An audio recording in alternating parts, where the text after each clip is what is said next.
makita ron ng baha di sa kuno sa Cebu City nga nahurot gyud tanan nga mga panimalay. No? Kahimo ba sila kadto panahon Ginoo salamat kay naguba ang amok nga mga balay. Ginoo salamat nga ang usa nako ka pamilya nawala tungod sa bagyo. Makahimo ba kita ni anak mga kautoran? So kung nato ba tiyagon? No?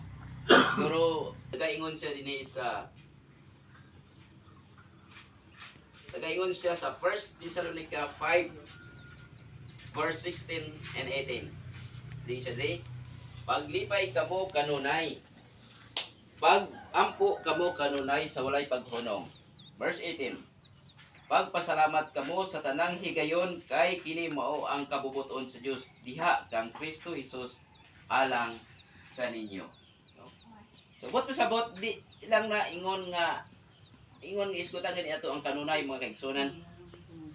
Dili lang panahon sa kaayahay ang ato nga kahimtang sa ato nga pagpanginabuhi kita magpasalamat sa Ginoo. No? Usahay mabati mabatyagan nato sa pagbalingon ang kalisod, ang kapitos, panginabuhi, no? Kalisod. Pero ang Ginoo nga pagpasalamat ato ibalik sa Ginoo sa tanan nga panahon. No? Kay silensya, o di ana adlaw kamo moingon. Pasalamati ang Ginoo, sangpita ang iyang ngalan, ipahayag ang iyang mga buhat taliwala sa mga nasod, ipahibalo nga ang iyang ngalan, no, gipasidunggan. Ang purpose nganong kanunay nato pasalamatan ang Ginoo nga panahon mga igsunan. Ato ipadayag, ipahibalo sa tanan ng mga katawhan ang gugma, ang kaayo sa Ginoo kung diyon sa kitapag iman. May mga purpose mungod ang tanan mga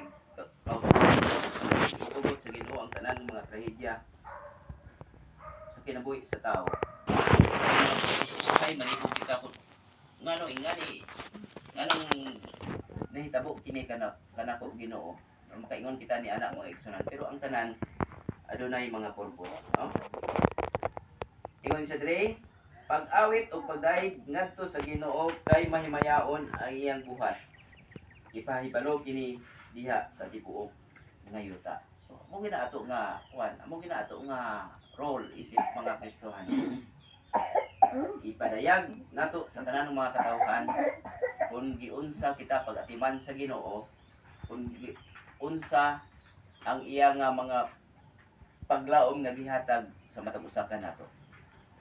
Nga na kanindot kung mao kana nato nga paghimuon mga igsunan. Ingon siya sa 34. O pagpasalamat kamo sa Ginoo kay siya maayo man kay ang iyang gugmang walay paglubad nagapadayon hangtod sa kahangturan. Amen. Amen. Mo ana mga kautoran. No? Nga na ang ato nga Ginoo nagapadayag sa iyang nga gugma kanato nga wala gayoy kapakyasan, walay pag-untat ang iyang mga pagpangga, pagmahal kanato, no? Nga na ang ato buhi nga Ginoo. Ato nato hinumduman sa 10 lepers mga igsunan, no? Natay makuha diya nga leksyon ang napulo ka mga sanglahon. Sa diya sila giayo sa Ginoo. Human nga sila giayo sa Ginoo. Pila lang gani ang balik ngadto sa Ginoo aron ipadayag ang iyang pagpasalamat.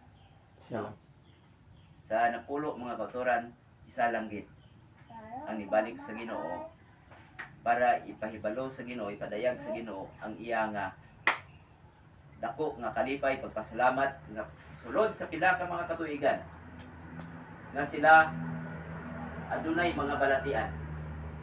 Siya ra gyud usa ang nibalik ngadto sa Ginoo aron magpadayag sa iyang pagpasalamat.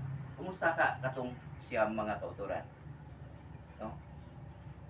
Kumusta ka katong siyam? Unta ato kanunay batnan sa paggalingon nga dili kita maisama niadtong siyam ka mga 10 lepers na wala gyud ni balik na to sa Ginoo aron magpadayan sila.